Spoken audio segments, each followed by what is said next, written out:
Hey everyone, welcome to the Allistair McCall podcast. I am Allistair McCall. First off, a massive thanks to all of you who have left a review or rating on the podcast on iTunes. Also, your feedback from the previous shows, thank you so much. This one comes from Warren.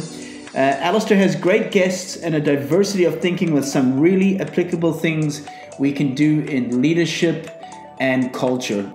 Thanks so much for that review, Warren. This one from Aka4. I've been listening to this podcast for over the past year and it never gets old.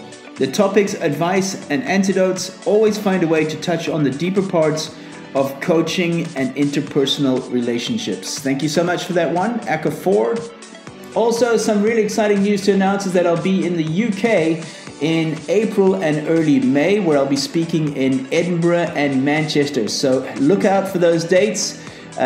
Stay connected to me on social media, on Twitter at Allistair McCall, Facebook Allistair McCall page, and on Instagram Be Champion Minded. So that's Manchester and Edinburgh in April and May, where I'll be speaking live. Can't wait for that.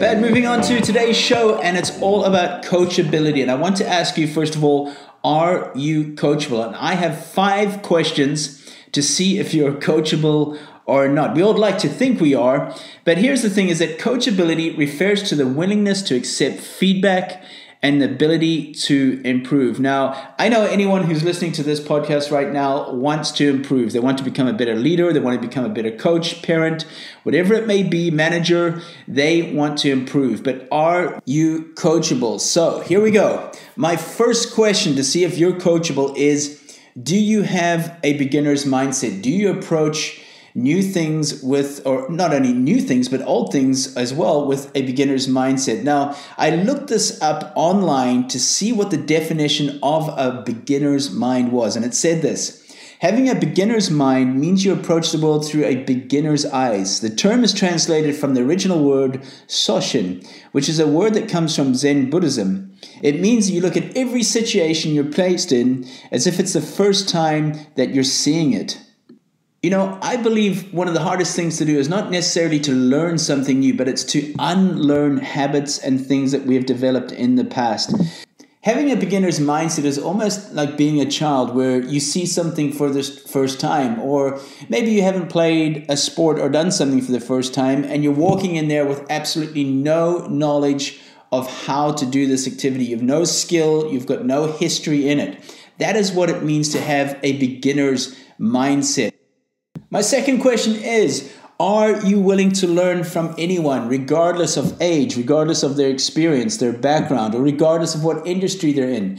Now, something I did in my 20s was not listen to enough people. I thought I knew it all.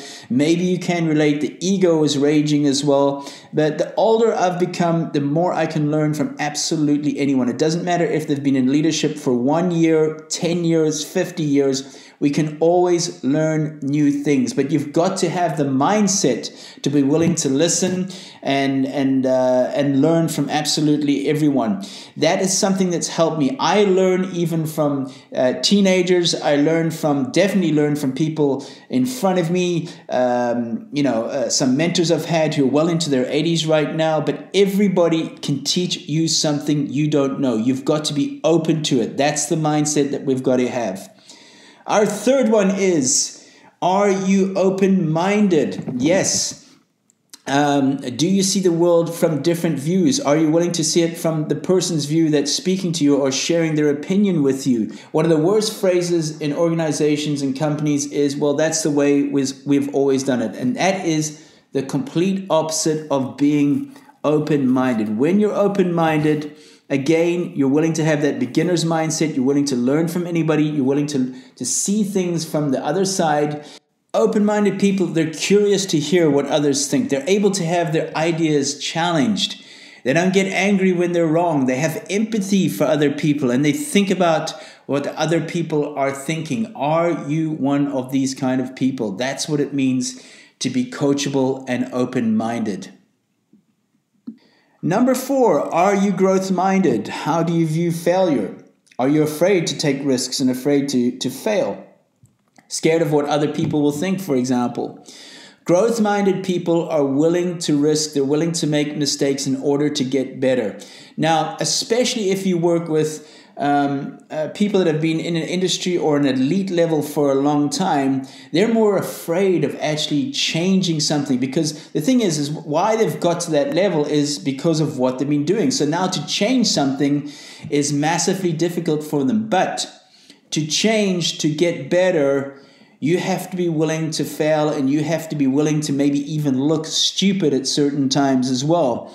But when you're coachable, you're willing to do that. You're willing to go through that process. You're willing to fail. You're willing to make a lot of mistakes, even in front of people. That is what it takes. For example, Steph Curry at the Warriors, where they have a fantastic coach in Steve Kerr. Steve Kerr often talks about him willing to try new things, not being afraid to try new things, even in a game. And that's why he's become the player he is today. Our final one is, are you not only teachable, but coachable? And what do I mean about that? Now, here's the difference between being teachable and being coachable. When you're teachable, you're willing to read books, you're willing to listen to podcasts, you're willing to listen to the coach. Now, that's when you are teachable. But when you're coachable, you're willing to take it one step further. You want to ask questions. Coachable people ask a lot of questions. They want feedback.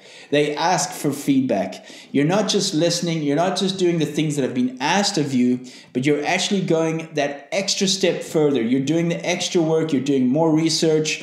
You're staying after practice. You're reading up on that subject again, for example. But coachable people aren't just good listeners. They don't just take in information well, but they take action. That is what it means to be a coachable person. Now, those were the 5 in what it means to be coachable. Hopefully you were able to answer those. I'll go through them again. Number 1, do you have a beginner's mindset? Number 2, are you willing to learn from anyone? Number 3, are you open-minded?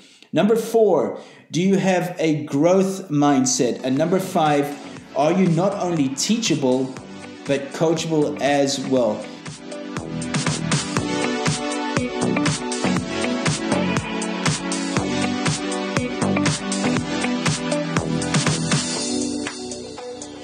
There you have it. That's episode 8 of the Allistair McCall podcast, Are You Coachable?